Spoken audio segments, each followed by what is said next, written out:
Hi everyone, I'm Huub Hildenbrand. Thanks for tuning into my channel, Huub Hildenbrand Guitar Academia. Today we have lesson 5 of a course on functional harmony. And functional harmony from the perspective of chord scale theory also. So we take a kind of a linear approach here to that tonal harmony thing. So, and today we will discuss also, as the last lesson, we will speak about the minor subdominant, but we will add the sixth to it. So let's get right into the endless ocean of music.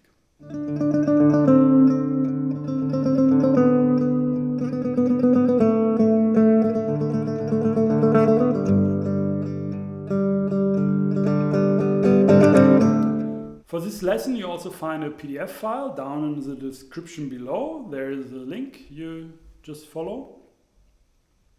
And I'm referring to that here also. Adding the sixth to the subdominant. The sixth actually, in classical music, the sixth is really called the characteristic dissonance of subdominant. So the major sixth makes the chord a major or minor chord. You should know, makes it even more subdominant. It's also, you can also say, if you have any major or minor chord and you add the major sixth, I mean this is really true for classical music, you can say it's like you make this chord a kind of a subdominant. It gets a subdominant quality. So you can also easily modulate to other key centers if this chord wasn't the subdominant anyway in your key center. So you can go to the tonic and add the sixth. And this is also why the major sixth on the tonic of in this case, the E minor chord, is a bit dangerous in classical music terms. And so adding that note is not only that it gets this major quality kind of a thing, the C sharp, the major sixth in a minor tonality really has a very different quality. It sticks out in a way, it's very bright suddenly. But also implied in this major sixth, maybe it's also, in a way it changes the function a bit. But that's maybe a bit less obvious, let's say, than adding a minor seventh to a major chord. In this case, this major chord really gets a dominant quality. So this minor seventh is also in a dominant seventh chord. This minor seventh added is really like also called, it's a characteristic dissonance. So it's like, it's very, I mean, it's in a way kind of comparable. You have the subdominant and the characteristic dissonance of the subdominant is a major sixth, and the characteristic dissonance of the dominant chord is a minor seventh. So one time with the dominant chord, you add another third on top, and to get the minor seventh, and with the subdominant you add another third down below the root to get the sixth. So it's also this kind of a dominant, it's a perfect fifth up, a subdominant is a perfect fifth down from the tonic. It's kind of a mirror kind of a thing. If you write this out for yourself, you see it looks a bit like a mirror.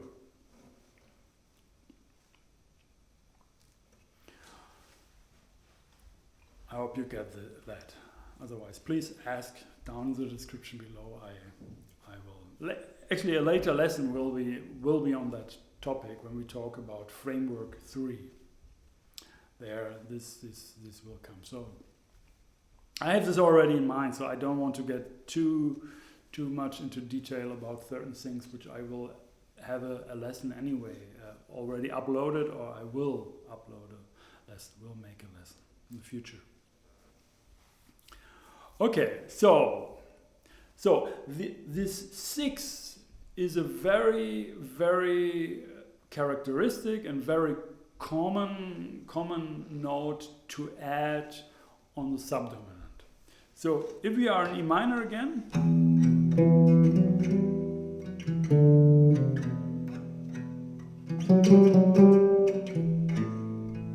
now we go to A,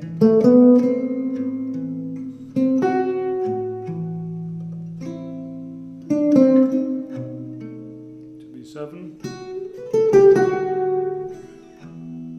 So this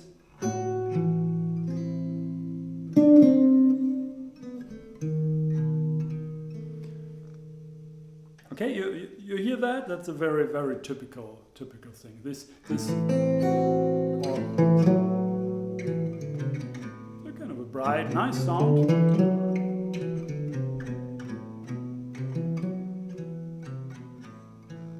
Now, the 6 is really becoming very important when it comes to explaining in classical music functional harmony, to explain the chord on the second degree of a minor scale or minor piece. Because on the second degree you have a diminished chord. If you are in E minor Aeolian, or also very typical E minor harmonic minor, in both of these most typical, most natural minor scales, you find a diminished triad on the second degree.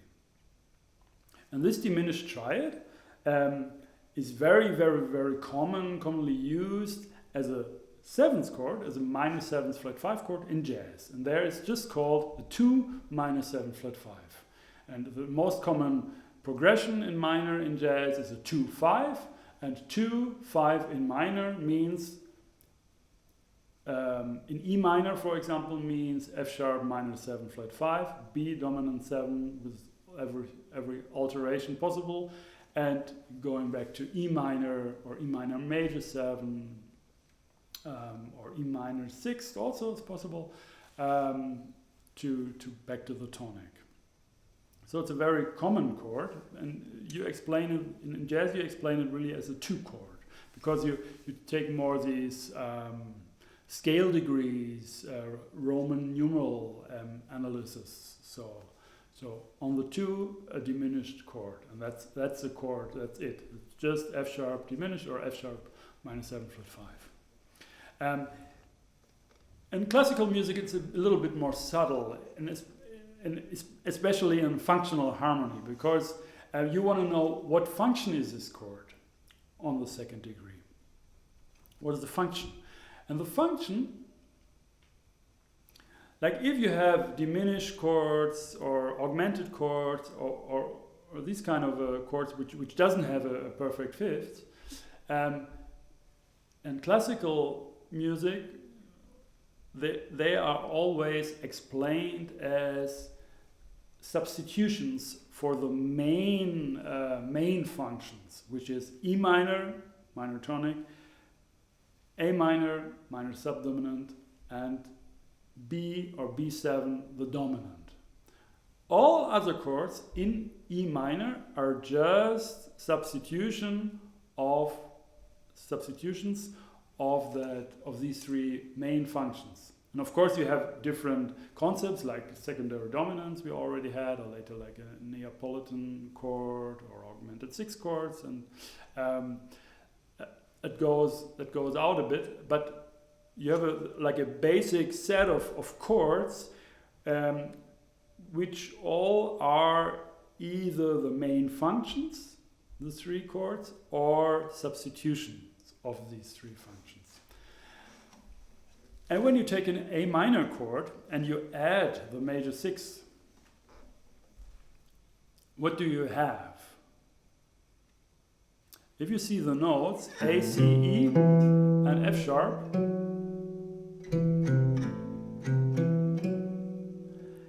and you bring back these four notes back in tertian harmony, tertian order, so from which note you have to start to have thirds, then you see, oh, from F sharp, minor third to A, minor third to C, major third to E.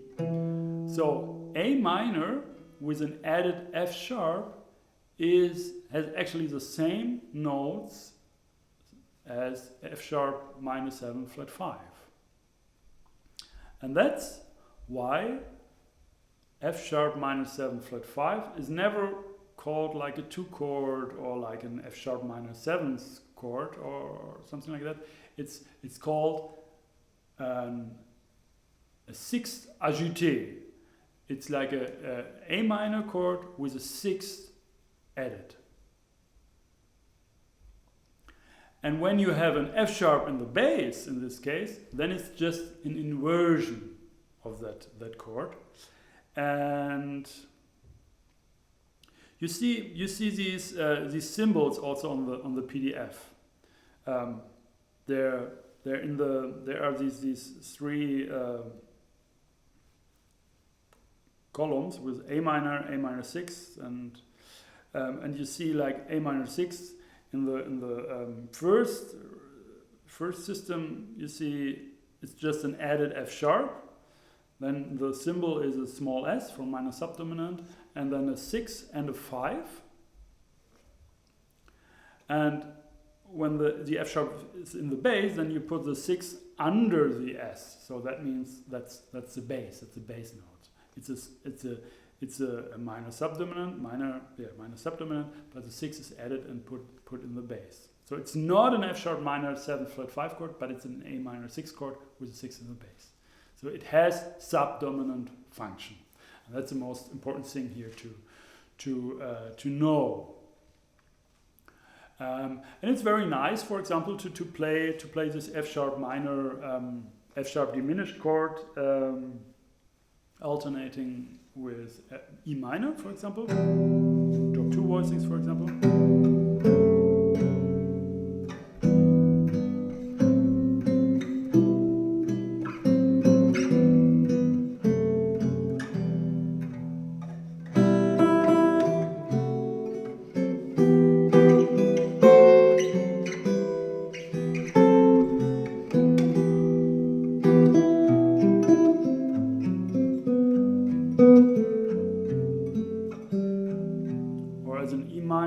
Sharp diminished arpeggio.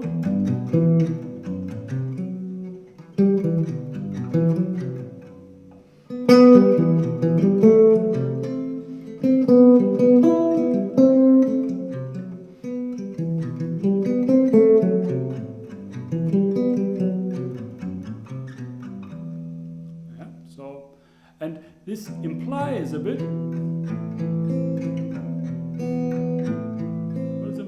There is a kind of a tonic subdominant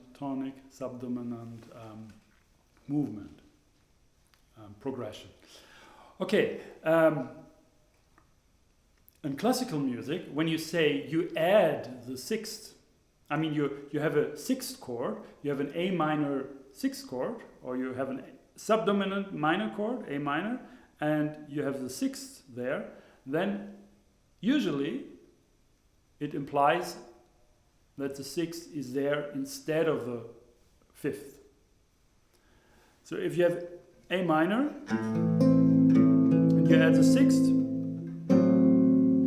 then the fifth is not there anymore. That's why in the second column you have to write the fifth. You have to add the fifth to the function symbol, that you say, yes, I add the sixth, but I also still have the fifth in the chord.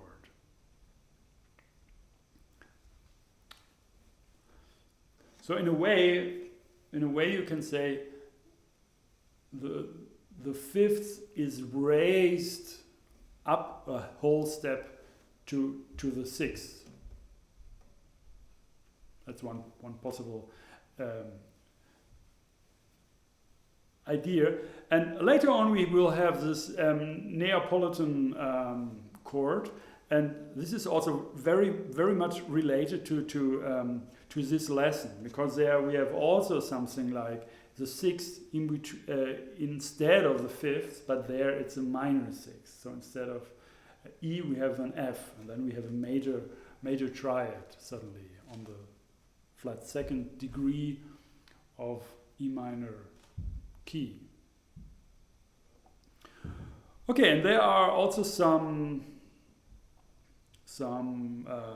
structures. I just played this arpeggio, F sharp diminished, but of course you have also an F sharp minus 7 flat 5.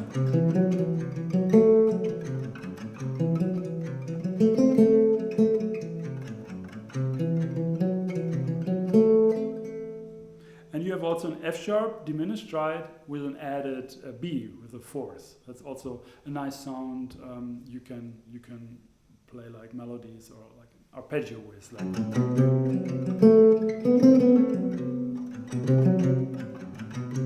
Very nice sound. And really nice, leads to, let's say, where can we go? To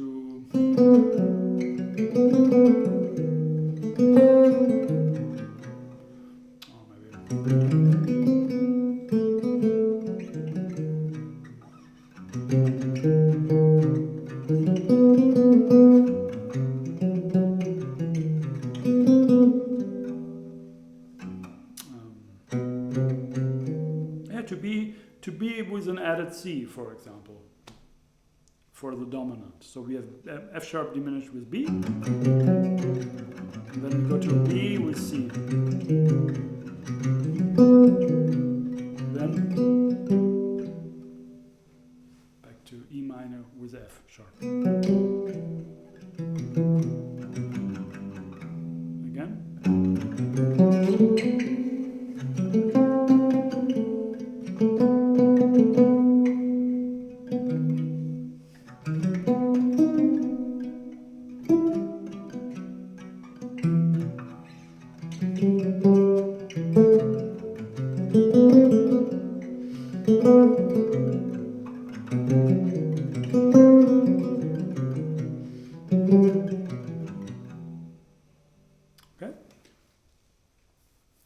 And these two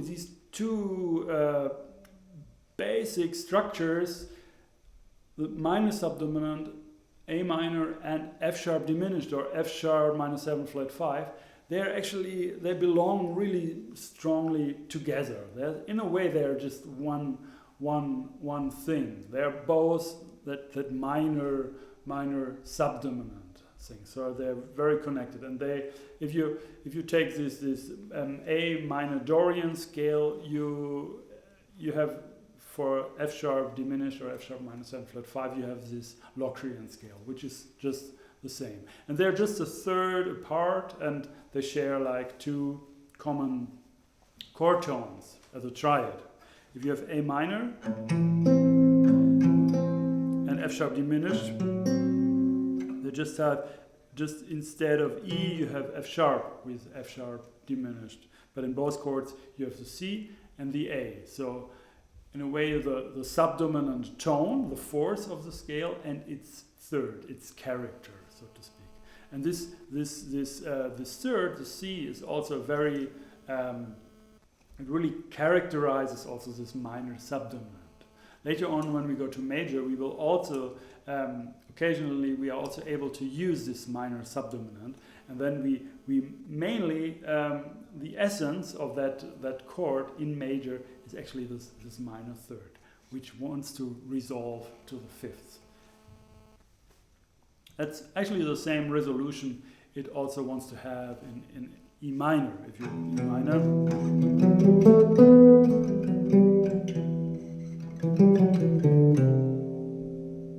If you go to C, it really wants to resolve to B, to the fifth.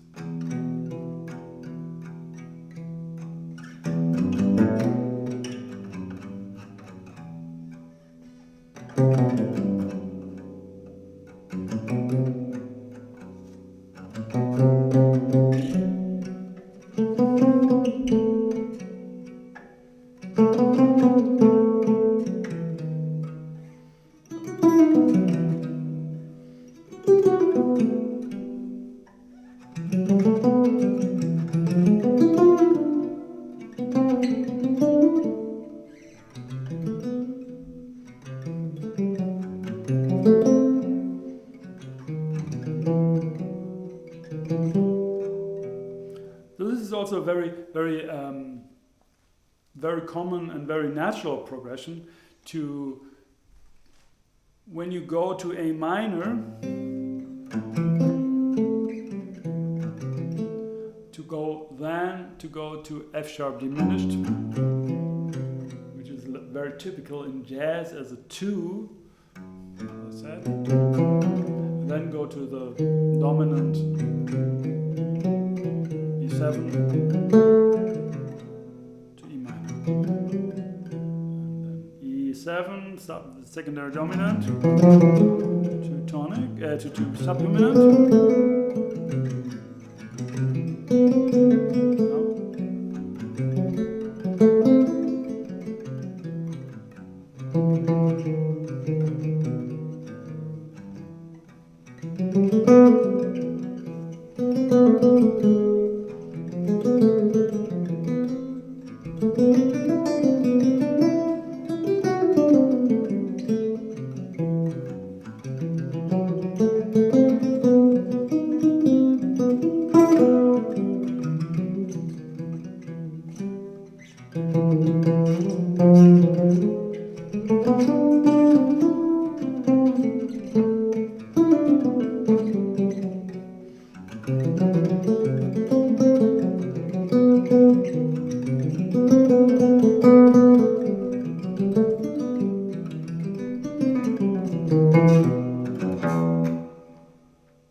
Okay, so this progression, subdominant, A minor going to F sharp diminished, or F sharp minor 7 flat 5 to B7, back to the tonic, and there you see, okay, it's some kind of a progression. It's a movement. It's from A minor to F sharp diminished, but you are still in the same region, in the subdominant region. You're still in this.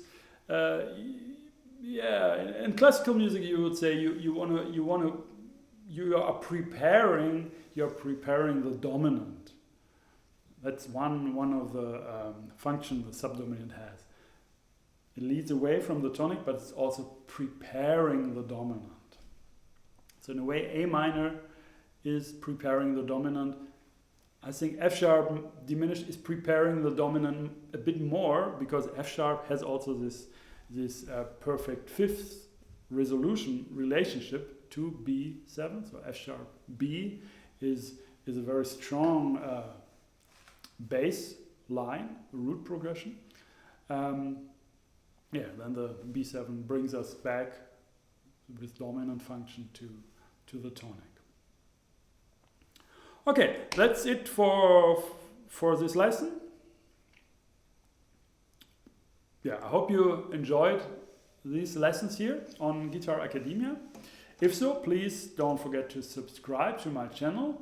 And also, if you want to support me, you can do that by clicking down below in the description to the link to my website. There's a button where you can donate to support my work here, that the whole thing will go on and on. Thank you. Thanks for watching. My name is Huub Hildenbrand.